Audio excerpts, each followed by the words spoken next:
It is a great honor and a privilege to introduce Professor Max Peisach. We're here in your beautiful home in Beersheba in Israel. And Max, you were born in Lithuania, in Beersheba, and the Jewish name for the town was? The Jewish population in the town called the town Birj. And what year were you born, Max? 1926. 1926, and you came to South Africa, and you... I was 6-year-old when I came here. Wow. To South Africa. And you still remember the town? You still remember the I remember the town, I remember where we lived, I remember the railway station that we went to. And you were only 6 when you were there, but you still remember? Well, my brother was 4. And how was what you remember? What do you recall from the town in Lithuania? What I recall is mainly the old new area of the town where we lived. But I remember going off to one day when I was 3 years old. I remember this very well. I disappeared from home. I had a little bag which had a sandwich in it, and I was going to school. Nobody knew where I was. They just disappeared in town. They had the police out looking for me. And I was walking along the main road, and I was going to school. They found me in the town. I was actually almost at the school when they found me. And why did your family leave to go to South Africa? My father was a genius. His business was one of the big businesses in Lithuania. We were very, very wealthy in Lithuania. What type of business did he have? I don't know, but it was dealing with the whole part of Central and West Europe. And he was the only car in the town except for the mayor. Wow. The mayor's car was there, but my father had a new car every year. And he traveled by car in that part of Europe. And he had contacts with all the major dealers and business areas in Central Europe. And he turned around in 1929. And he said to my mother, I'm going to South Africa. This was what you had left in 26? I was 3 years old when he left. Wow. My mother, my brother and myself were left in Europe. He went by himself? He went by himself. And he came to South Africa to get a job, and he didn't get a job, he got a job in the Namaqualand. And in the end he decided to start his own little business, and it was a flop to start with, and it took a long time to develop. It wasn't very pleasant. But that's beside the point. Well, why did he decide to leave? Because he turned around and said it would be, he spoke to my mother, I was there when he spoke to him. He said to my mother, Sonja, es wird brennen. It's going to burn. That's when he spoke about Europe. He said, es wird brennen. And he's going. And he's going, and he sent money from, he got a small job in South Africa at £3 a month. But they were gold sovereigns. And those gold sovereigns were worth 20 or 30 pounds by the time they came to Europe.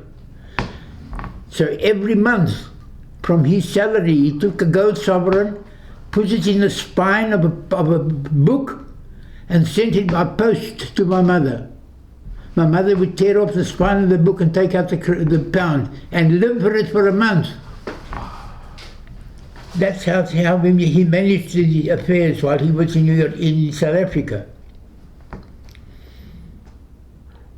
I remember, not only do I remember South Africa, I remember the trip back from Lithuania to South Africa, 1932. You lived in 1932? It was 1932, early in the year. Our train went from Lithuania to central Germany. And from Germany, our carriage was disconnected and put onto the carriage going to Belgium. And from Belgium, we took a road across to England. And from England, we went down to Southampton, took the boat from there to Cape Town. And you remember this? Everything. I was there with my brother. And your mother? Yes, I was 6 years. I turned 6 out on board ship. Wow. Well, that didn't tell me a funny thing. I walked down into the lounge, breakfast. I'm going to have breakfast on board ship. Board ship was 24 days trip. In those days, from England to 24, 2 weeks. No, 14 days. 14 days. It was from London to Cape Town. And I went down to lunch as usual, and dressed with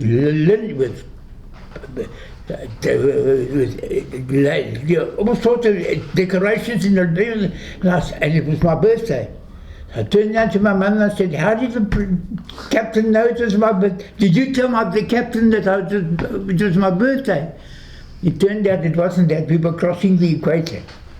Wow. That was why the ship had all that to do. So I know where I was on my 6th birthday. I was crossing the equator. It's amazing. And Max, the rest of your family, did they stay behind in Lithuania? Or no. Like grandparents? Before my father left, he sent out all those of his brothers and sisters who were old enough. He sent them out to Europe. How old was Harry? Hey? Harry was 4. Harry was 4 and I was 6 when we on board ship. And was it difficult to leave? Do you remember leaving your home? I didn't know anything. I just know where we went. I remember where we lived and how we lived and all that sort of thing. What about your grandparents? My grandparents had their own big building in the town of Beers. We lived on the new area of Beers. It was sort of out of the business area. Did they also join you? Did they also join you going to South Africa? They knew that my father was going to South Africa, but they said no, they're quite happy to live there. My father said, but it's with Brennan. He didn't listen to them. He stayed there and they were killed. They were killed in the Shire a few years later. Yes. So your father had the My father is a genius. He was an absolute genius. He could see what was going to happen. Not only, well, first of all, he was dealing with the right people in Europe, and he knew all the time. He had contact with all the main people in the whole of Western Europe. It was Eastern Europe. It's the Central and Eastern Europe was his business area. Did he try to warn other people that they should try to leave? Only the Jewish people. He didn't talk to the others. But he did try to warn. Yes, and some people took his advice and left. They left the country. But at that time, the Jews were living well. We were rich in Lithuania. It must have been very, very difficult. It's not as simple to It wasn't difficult. It was difficult man. for him to give up all his powers, his financial powers and everything. He left it in Europe. And to learn a new language. No, he learned English before leaving. He was learning English before leaving because his business has progressed by talking English to them. Did you know a little bit of English? Nothing. And you used to speak just in Yiddish? I used to speak in Yiddish and in Lithuanian, but nobody in South Africa knew Lithuanian. But you learned Hebrew? I learned only not Your parents? in Hebrew. I learned in South Africa. And what did your mum speak when she was on board ship? My mother spoke Russian. Russian, and could you speak a bit of Russian as well? Not at all. Eunice, it's nice to see you as well, Eunice. They didn't speak to me in Russian. They spoke to me in Yiddish. And I know you were only 6, but did you go to a Jewish kindergarten or a... No, I wanted to, but they prevented me from going. They said, "You're too young." I was 3 years old when I went.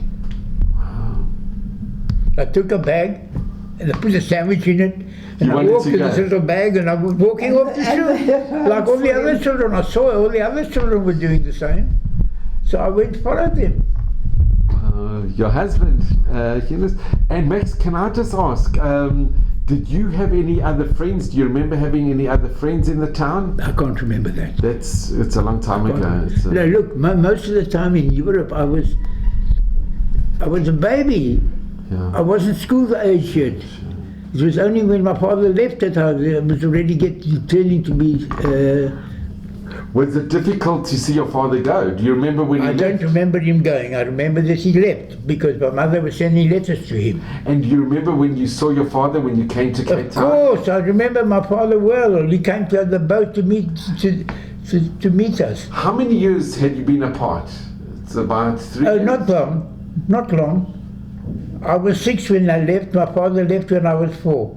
So it's about 2 years. But that encounter when he came to the boat, it must have been very emotional. It was delightful. I just jumped into his arms. I remember that. But the point is that I went to school immediately.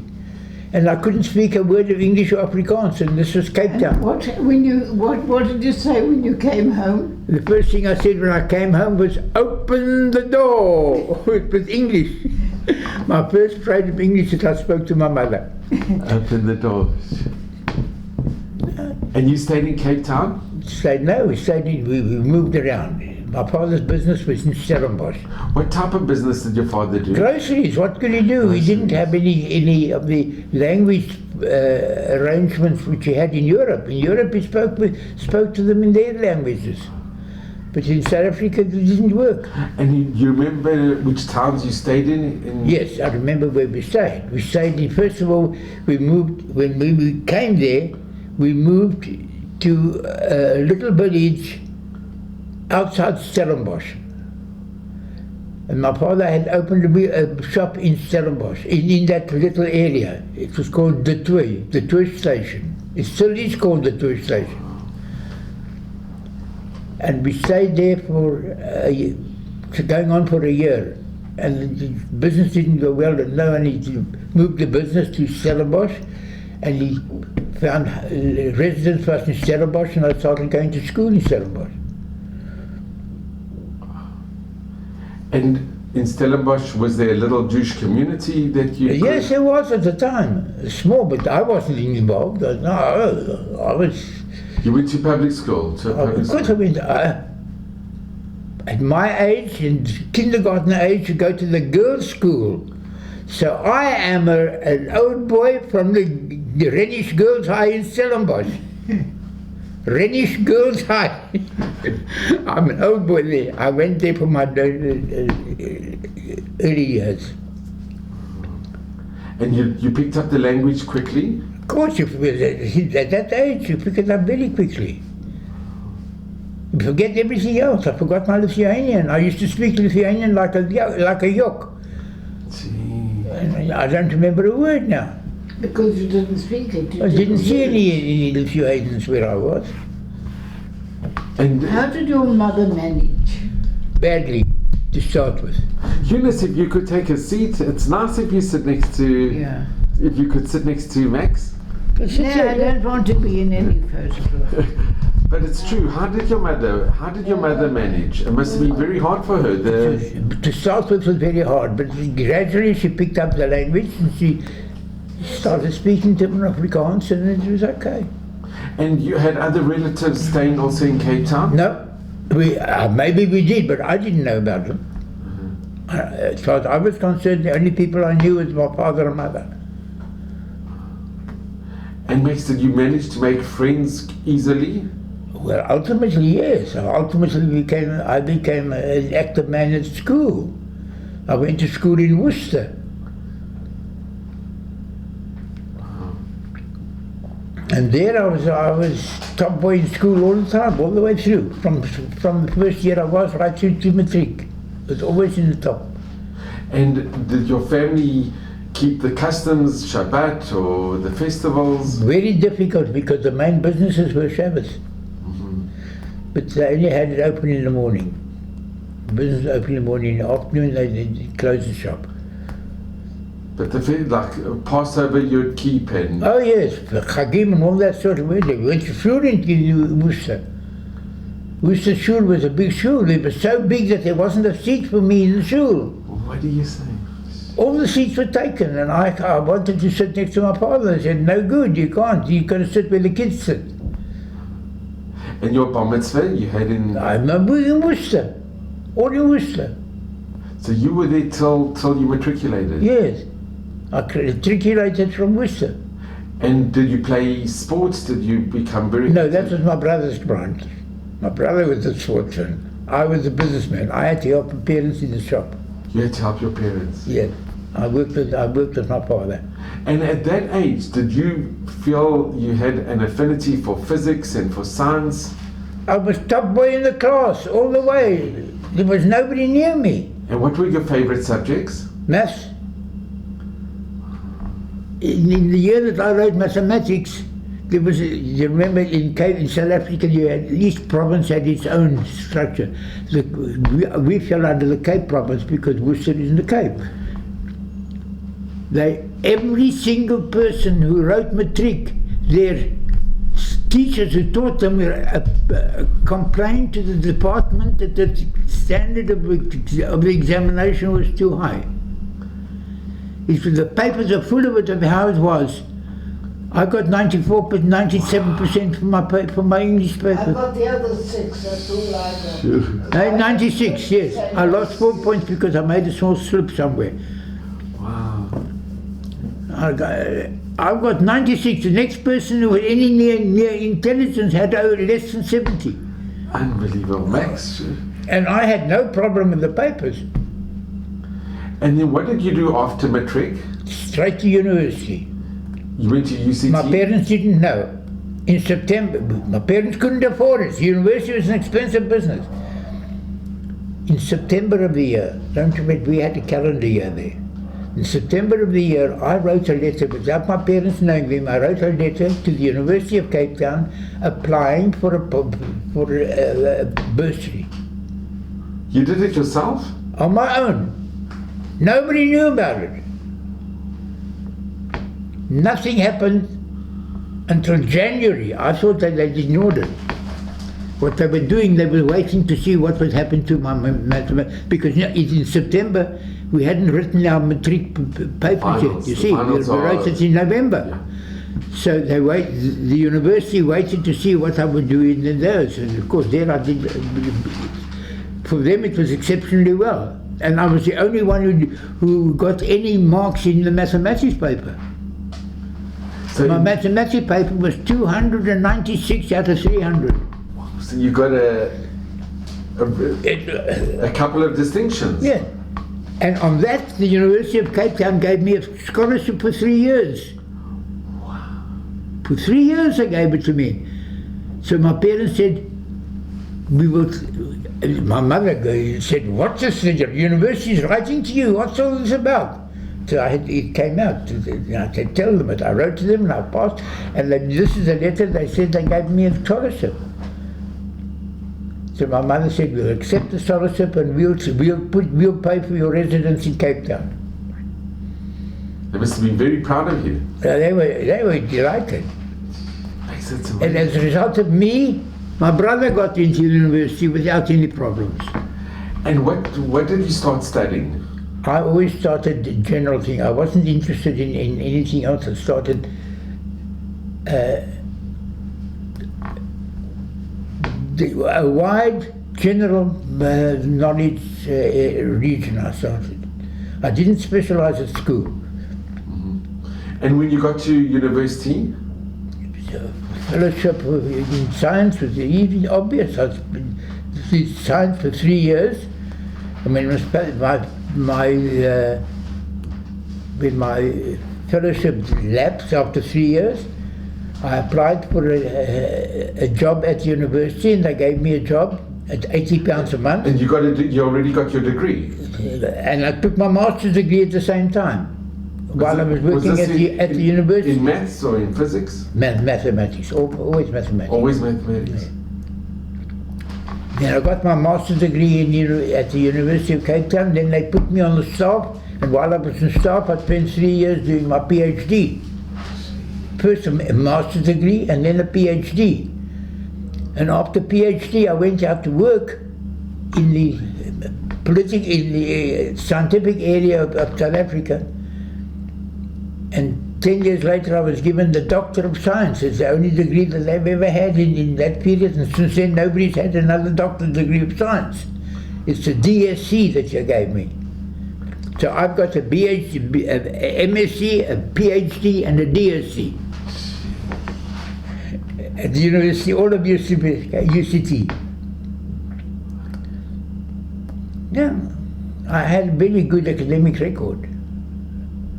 And working for UCT on the staff. I was working with all the people who were involved in scientific work, scientific research. I was involved. And then Max, I know it might be, maybe I shouldn't be asking, but did you get involved with the nuclear, what was happening in South Africa with the nuclear activities, or Kuberg, or is that secretive? That's a story as well. Are you allowed to wanted divulge? me. They wanted me. I didn't like the people who were in charge. The people in charge were all high level in Afrikaans politics. They were all politicians with all, with the broederbond. Yeah, that's a very. And I said to myself, if anything goes wrong while I'm working there, I get the blame no matter what happens. I'm the Jew, this outsider. So I didn't take a job. You didn't take the job? I didn't take a job. I was actually working in the University of Stellenbosch at the time as a supervisor on the research department. And the head of the atomic energy came to Stellenbosch to speak to me, to try and get me to come and work there. And he gave me a complete invitation to get the job, and then he described everything and the salary and all that stuff. And I thought about it very, very deeply. And I turned around and said to him, I'm sorry, I can't take it. I've got a job here already. You've got a job already? Yes, I had a job in Stellenbosch. So I can't leave them at Zimbabwe, and I can't take your job. And I did. Even though it was a very prestigious That is the reason that I gave them, but the main reason was I didn't want to be the only Jew working in the department. You've got to have your head screwed on when you're Jewish. That's quite amazing, but you gave up a very prestigious job. So what? Yeah. I didn't need it. My work was prestigious enough to buy it for myself. It's the only university, the only degree since 1944 was the last PhD degree given, DSc given. The last one was 1944, and mine was given 26 years later. And none, since then, not another one. And he married me, and I knew nothing about it. So, I mean, I had an academic record which was untouchable. And when did you both meet? Because now At university. And Eunice, what were you studying? She was going to do... BA teaching. And she used to walk past my chemistry department every morning, and I used to sit near the window inside at the lectures and watch her come past. And I couldn't see him. I didn't know much about him. I couldn't greet her or anything because I was sitting at the lecture. The lecture was going on. He can say what he likes, but his mother was a joy. When I met your mother, I knew I liked her. It's wonderful. So it's just wonderful. And Kate and Hori, you've both been married now for 71 years. Already. It's amazing. That's really... Only 71. So I just want to show, if we can just show, these are the pictures. Those are Max's of Max. If you could show the pictures of your parents. Before they were married. If you could hold this up. Before they were married. If you could hold this. Yeah. Both of them. And this was taken, obviously, in Lithuania. In Lithuania. Before my father left for Europe. And then Eunice, I'm going to give, these are your parents. I don't have to be there. No, it would be lovely to see this. You didn't know him. But this is wonderful to see. And this is your father and your mother. Before they were married. Just before they were married. And were they happy in South Africa, your parents? They had to be, because they escaped from Russia. Yeah, from Lithuania and from... Yeah, no, at that time they were in Russia during the war. And Eunice, this is a picture of your parents? They were married already. They were married already. They had to wait a long time before they found a place to live. These are priceless, these pictures. Yeah. They really are priceless. And when did your parents pass away? I can't remember. Had you already got your were they at your wedding? Oh yes. Oh yes, We long already had afterwards. children. My father was killed in a motor accident. Oy. A motor car ran into him, into his car, and he was killed. That happened while we were living in Worcester. He was driving his car in the area, and the car came out and hit him on the side, and he didn't recover. And your mother, she... My mother managed to live to run the business, and after this on her own for quite a long time. And then after you were married, where did you live? Mainly Cape Town, And were you still associated with the university? all the time. All the time. Mainly with UCT or with Stellenbosch? Both. They had an agreement to do with the higher level to the university with Cape Town and Stellenbosch were mixing in the people all together. They used to work on the same basis. He has Stellenbosch people working in Cape Town and Cape Town people working in Stellenbosch. And I had access to both Cape Town and Stellenbosch. And Eunice, were you working as well? She was I teaching. was teaching. Primary school teaching. I knew nothing about what he was doing, and I still don't know a damn. And in which school did you teach? Which school? I was at Cape Town High at first, and then I moved to Herzliya. And what did you teach? Which Children. subjects? General subjects? You taught general? English, English. Mainly. mainly. And then this is Max, because you are a man of many, many, many interests and fascinations. When did you get involved with stamps? At the age of 6. At the age of 6? Yes. At the age of 6, I took stamps and I posted them in a used exercise book. Was this still in Lithuania or In Cape Town. You had already come Actually, to- we were you had living in used Worcester. In stamps. Worcester. This is in Worcester. You just I came to started South in, Africa, and your fascination with stamps was from the age of 6? Oh yes, but all that was So Max, this is a picture of you and your father Chaim, on his lap, yes. and this is in 1928. Yes. This was shortly before he left for South Africa. Yeah. This was just before he left for South Africa. And on the next page you have a wonderful picture of your parents again and your grandparents. This is my mother and father just before they were married. This is my grandparents. And you named after your grandfather. Pardon? You named after your grandfather. Yes. Who's in the picture? Mordecai. My Hebrew name is Mordechai. One name. Wow, it's very special. It's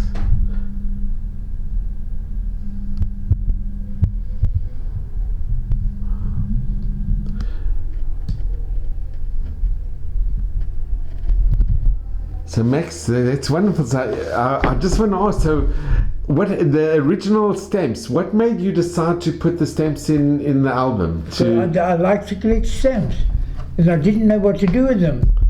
I couldn't read, so I put them, and it's all the same stamp.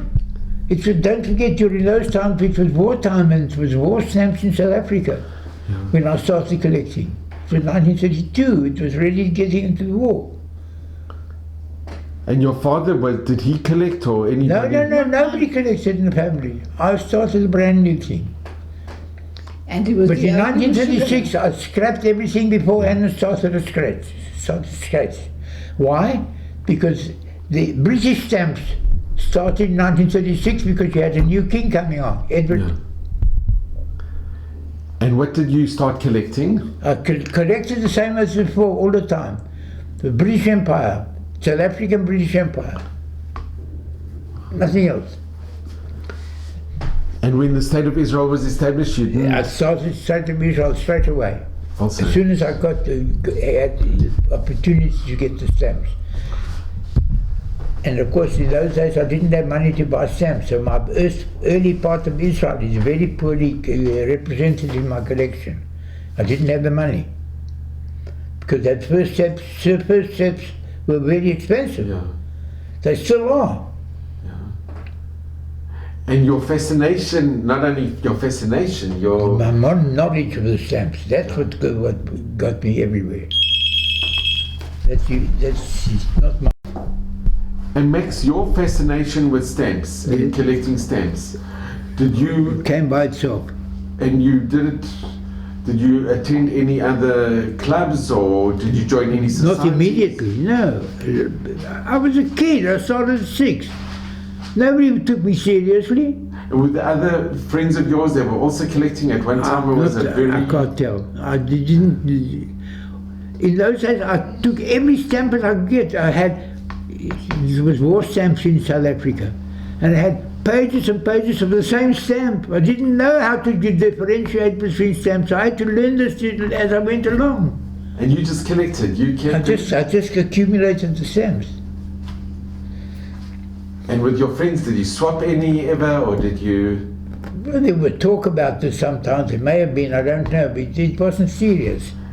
And you kept on collecting from then on? Absolutely never changed. Did you ever go to the post offices and get the first issues? Of course. When I used to be in Worcester, when I used to come to Worcester to visit my parents, we lived in Pretoria after we were married. Okay, and what year did you get married? You know what? 60. In 1960. 1960. And in which synagogue? Where would you get married? In Gardens. In Sea Point. Sea Point. In the Sea Point, the Murray Road? Yes, Murray Road, Sea Point. My aunt lived in Sea Point, so we used her premises, and yes, she was near the Sea Point shul. Oh, very nice. And then you decided to move to Pretoria? We already had thought about living in Pretoria by then already. We had thought about it before we got married. And what did you do in Pretoria? We lived there. But where did you work? I worked at the CSR. That was after we were married. Yes. Yes. And could you explain for our viewers? I was in charge of a division in there. So if you could explain for our viewers what the CSIR is? It's the government established organisation which dealt with the technical parts of science, and it was intended to serve the technical industries. And for how many years did you work at the CSIR? All my life. All your life. Till you came to Israel? Yes, till I retired. And Max, you had a study year in England? Studied all over the world. Isn't that in his book? You gave lectures when you were in Pretoria, did you give any lectures at Wits University? Or No, not in university. I gave lectures to the groups of people that came to the administrative part of Pretoria. They used to have invitations up to 30 to 40 people coming periodically from the industry and so on to get contact with the educational. But I was in the education department. And you took a sabbatical, Yes. And you went to England to... where did I go for sabbatical, John? It was in Pretoria. But you wasn't in Pretoria. You spent a year in England? It was in England. In England. And was that a good experience going to England? It was very good, useful for me, very useful for me. Yeah. Because I learned the scientific structure in England was totally different from that in South Africa. And I learned what they were doing there very well. It was important for me to know that. And were you associated with any universities in England when you went? Not officially, but privately, yes, often.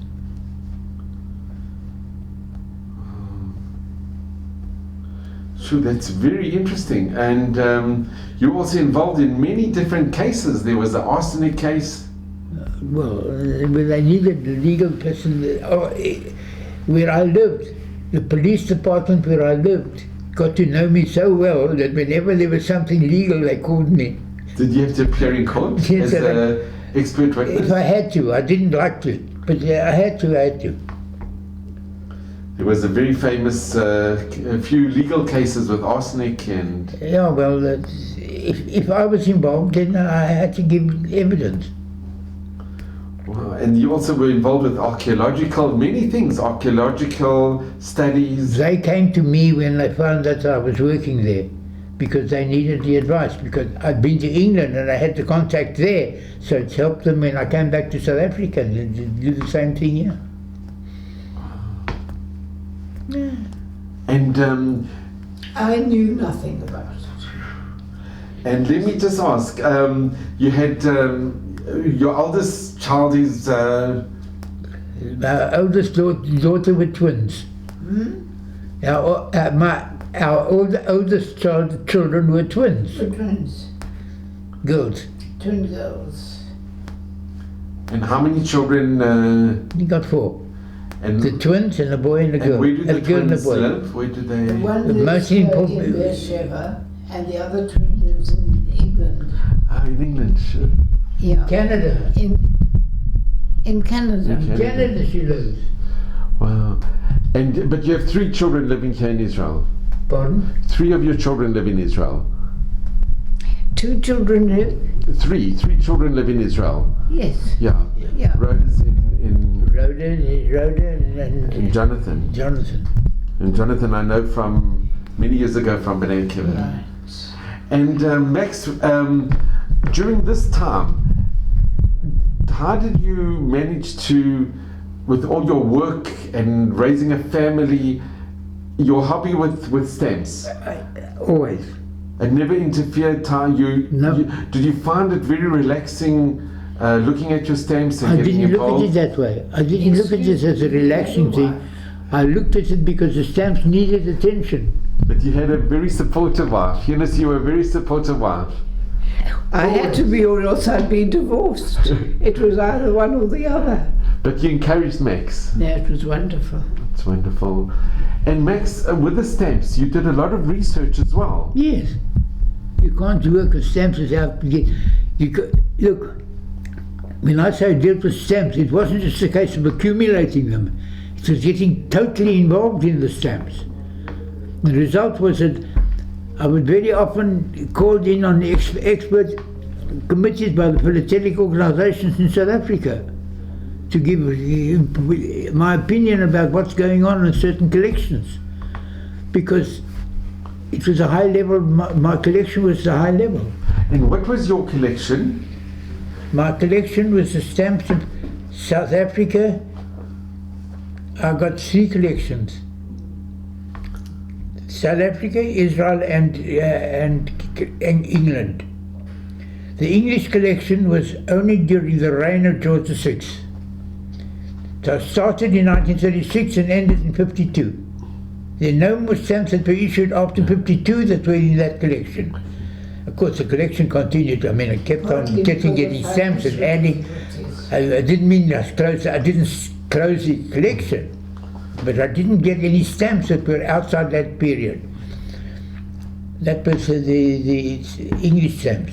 The South African stamps were in South Africa until they switched the running of the South African post office, and it was all Afrikaans and all the Afrikaners using their techniques and so on, and I didn't like the way they supplied me with new stamps, and I didn't like the way the stamps had lost their character. So I stopped that in 2008. I stopped collecting South Africa. But Israel was from 1948 unstopped up to now. And did you ever exhibit your collections? Preferably not, but sometimes I did on 2 and 3 occasions, I think. And you obtained very high awards? No, we didn't worry about awards. We didn't worry, it was just... But Max, you were on how many different philatelic organizations? Or which societies were you active in? I was active in every society that I went to. In Cape Town, it was the Cape Town Royal Society, but I wasn't a member. I was never paid dues there. But I had access to that completely. I mean, everybody knew that I had that. Then I had, in Pretoria, well, I had contact with the collectors in Pretoria when I lived there. And that was it. And SIP or Casper? They were a nice batch of All of them. Certainly Casper. That's the Society of Israel and the societies in Pretoria. In Pretoria there's several societies. And it's only the Afrikaans Society that didn't really include me as a member. Frankly enough, I didn't have enough time to go to them.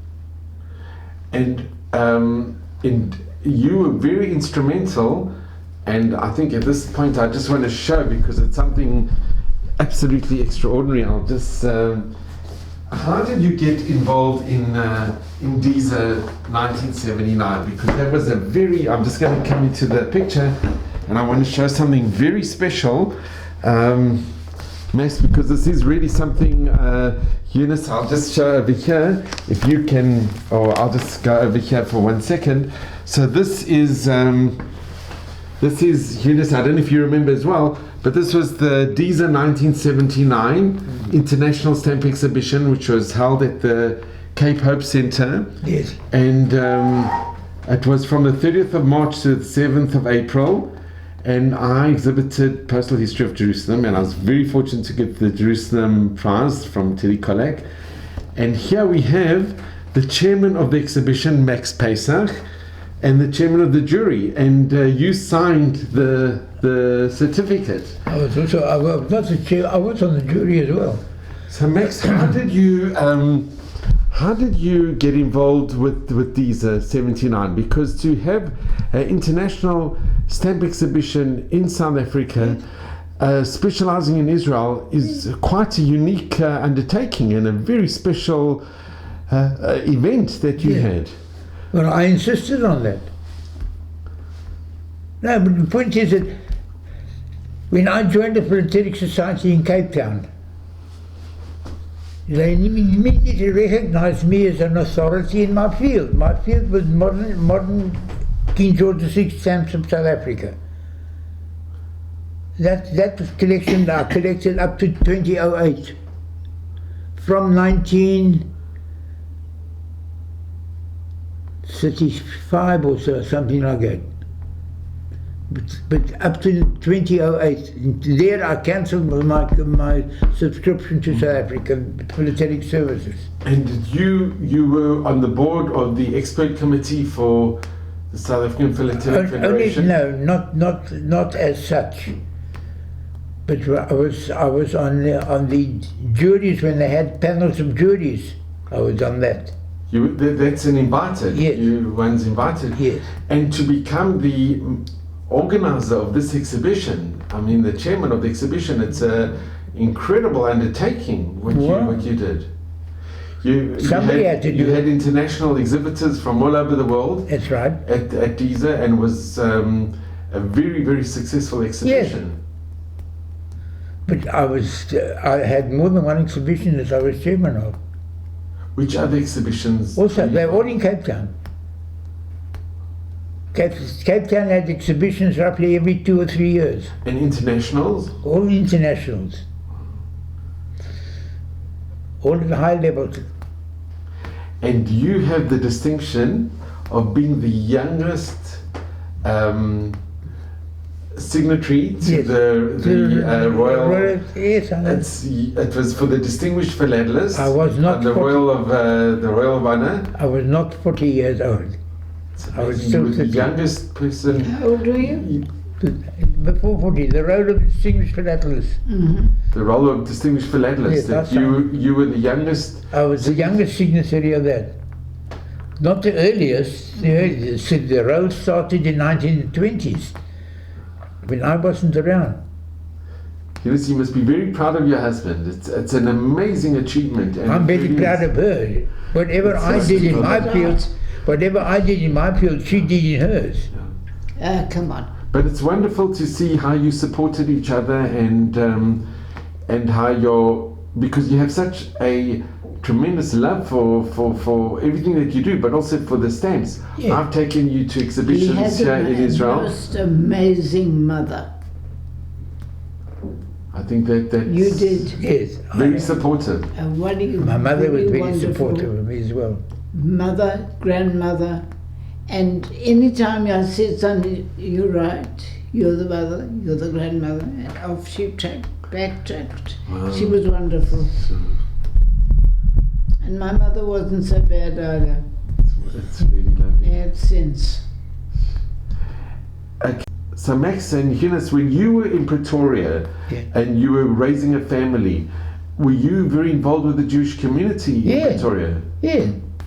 When they called parents of children who were becoming the age of scholars, they called me and a friend of mine, Percy Schwartz, who now lives in Australia, to come to these meetings. And there I played my role. Wasn't it at a shul, the announcement was made that they were going to enforce Christian At that stage, they were, the education department of Pretoria, the public education, was contemplating joining up with the Afrikaans political groups, Okay. and that would have been very bad for Israel, for the Jews. So I insisted we have a Jewish school. So you were one of the He founders was of one of COM. the first who I stood started up. it. You, I think, stood, and another man stood up in shul, and from that Percy time- Schwartz and I were we once stood up at the meeting. And was this the main shul with Rabbi Katz? Yes. And it was a Yeah. Friday night meeting, and you and They had the stood meeting up, there, and then and they started. and I stood up and I said, "You need.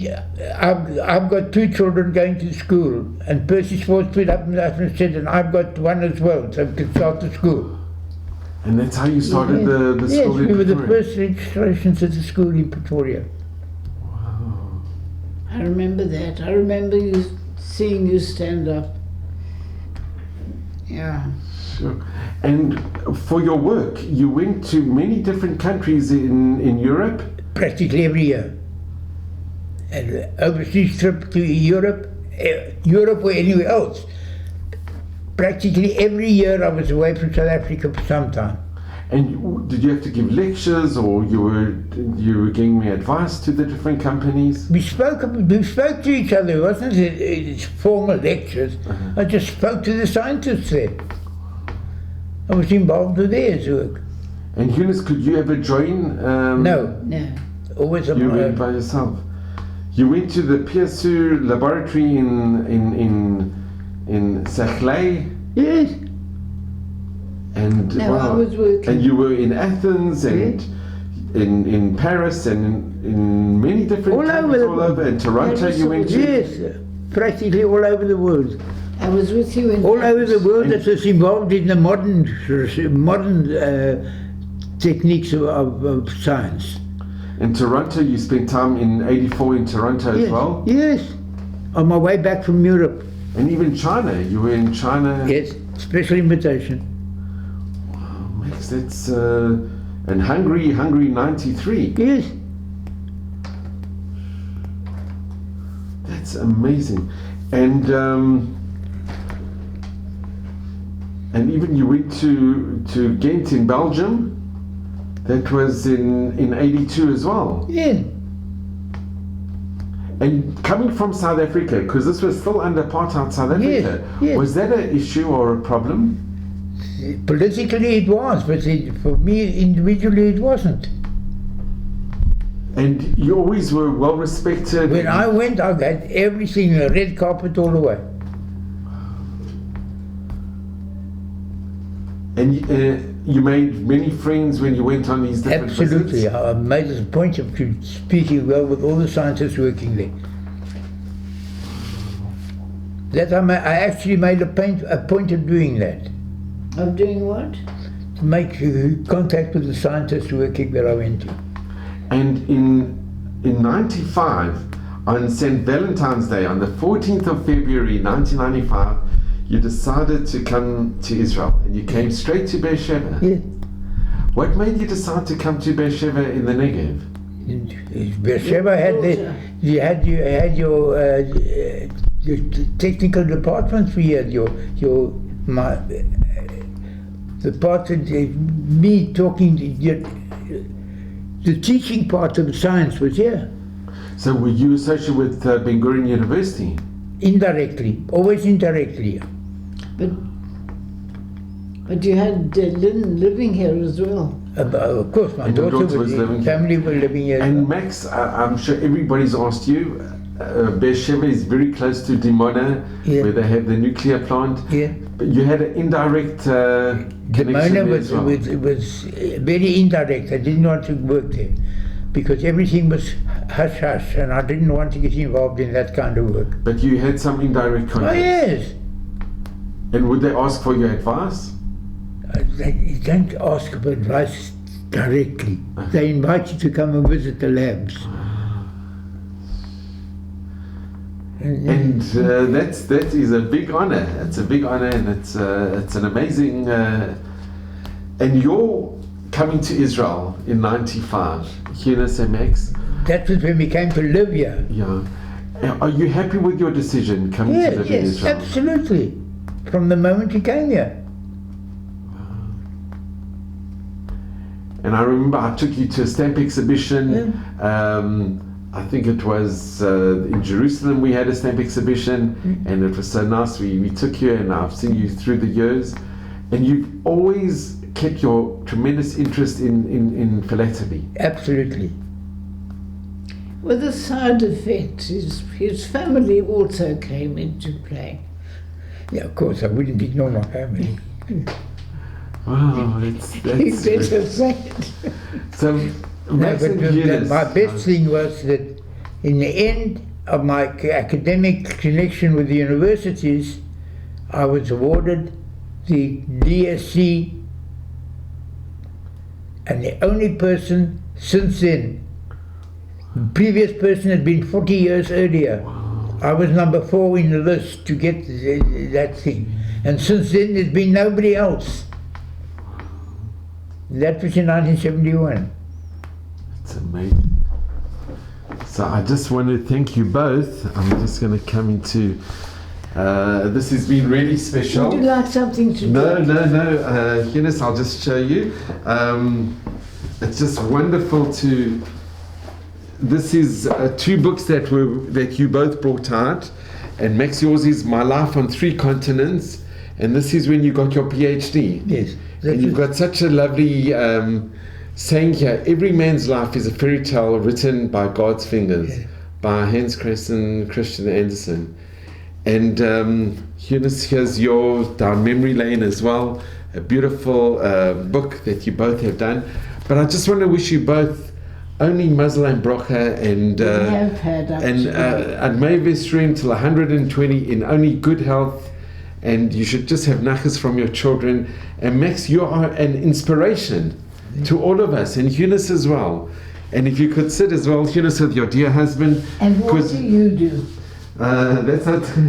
I do dentistry, but I'm more interested in just hearing stories like In other yours. people.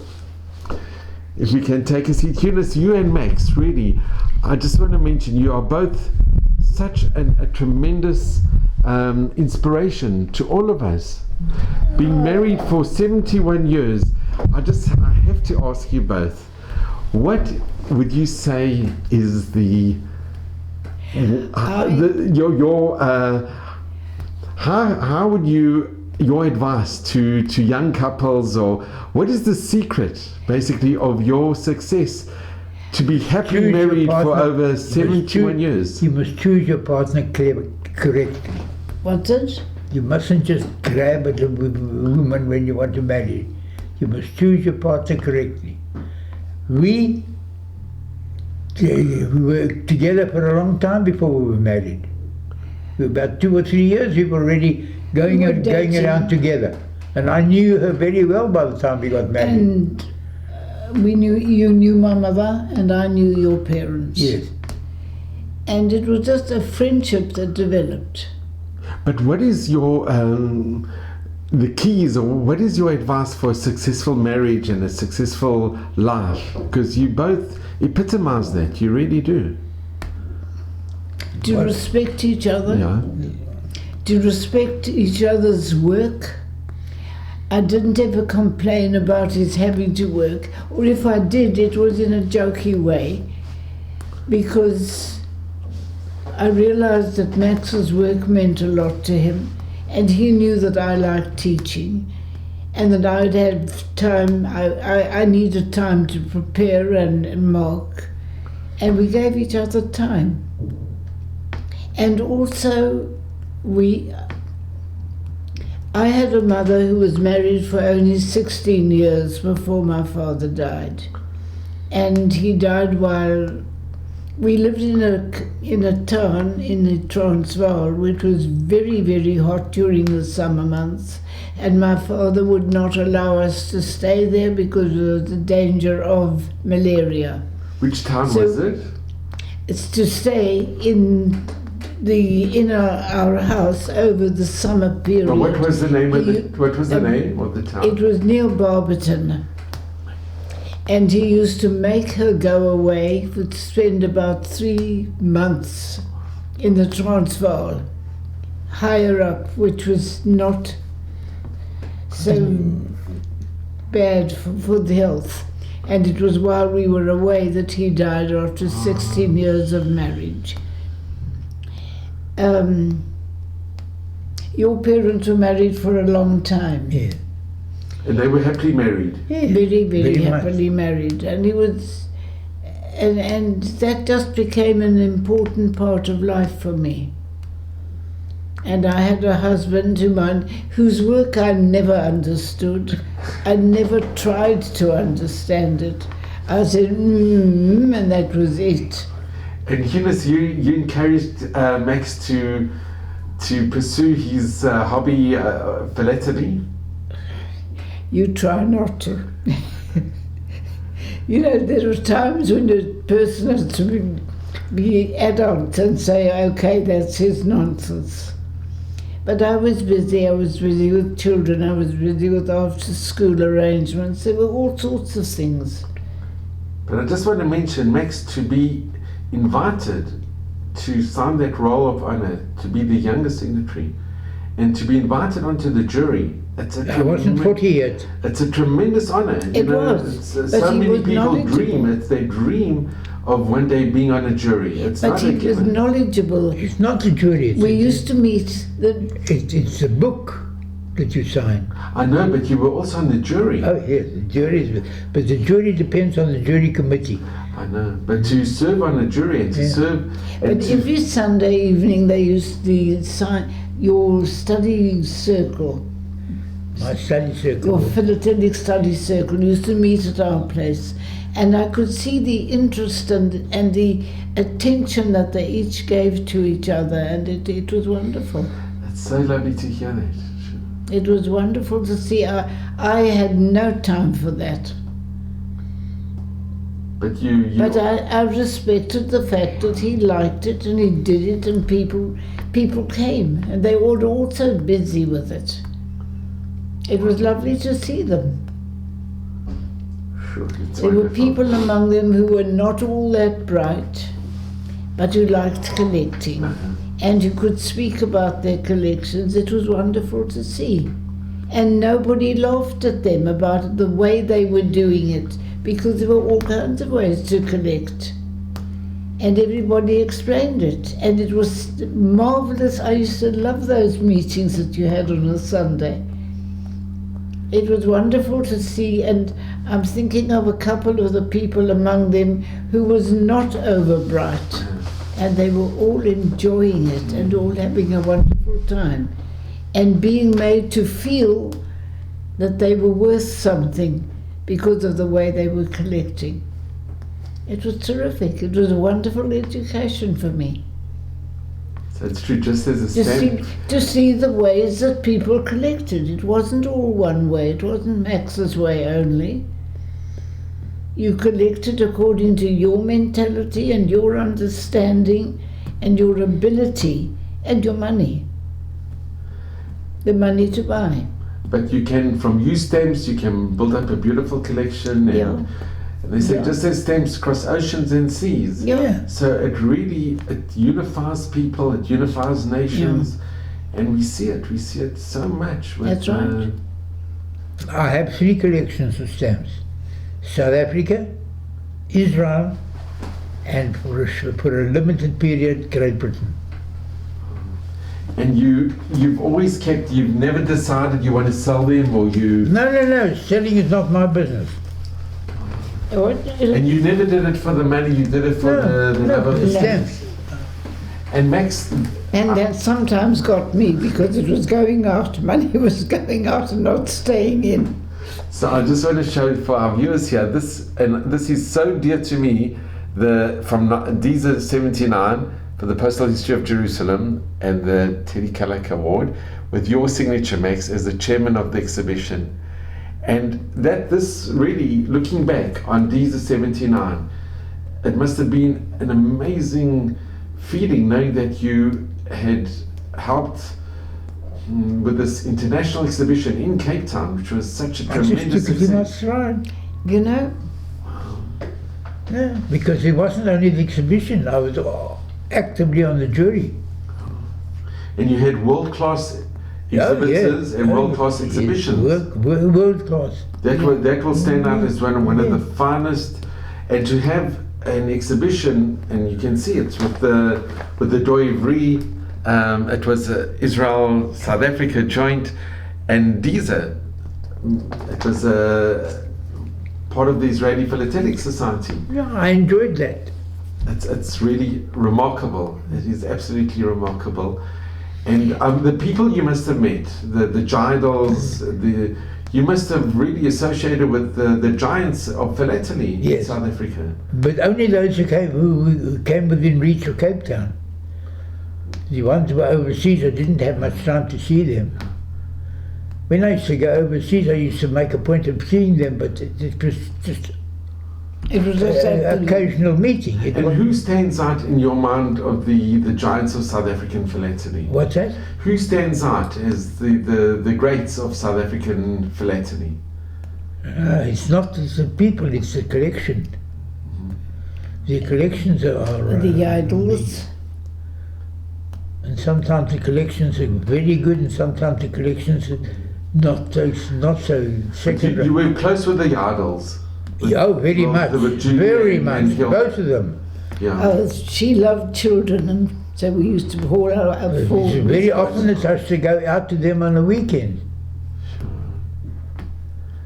Well, you must continue collecting, and you must just get nachas from your family and being in Israel, and to see you both so happily after 71 years. It is heartwarming. I can't remember most of it. That is all. No, it's wonderful. It's really lovely. I want to tell you, memory was a wonderful thing. No, it still is. It's been the greatest honor and privilege to be with you both in your home in Beersheba, and just hearing your stories has been. Now, what are you going to do with the story? You're not going. I want everybody to see it because it is so remarkable. Eunice and Max, thank you so very, very much. Delighted to have you with us. Thank you. It was lovely speaking to you. How are you, and you are married? Happily. Thank God. Thank God. And I'll just end off by just mentioning that I met my wife after 3 weeks. We decided to get married. Wow. Please God, it's we were going steady for at least 2.5 years, maybe going on for 3 years. Yeah. Well, it's wonderful. We were both students. I knew that my mother wouldn't be able to afford a wedding, so we postponed it. Well, thank God you have a happy marriage, and it's just been such a wonderful evening, and I'm so grateful to you both. What we are very proud of are our children. They are all very successful in everything they've done. Every single one of them, all 4 of them. It's wonderful. It's really wonderful. And And- they're very proud of their parents. And we're proud of them and their children. It's Because wonderful. the children are up on the wall, most of them. That's wonderful. You should just have nachas and only good health.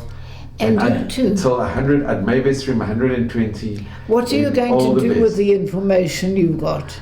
We will treasure it. Eunice, thank you so much.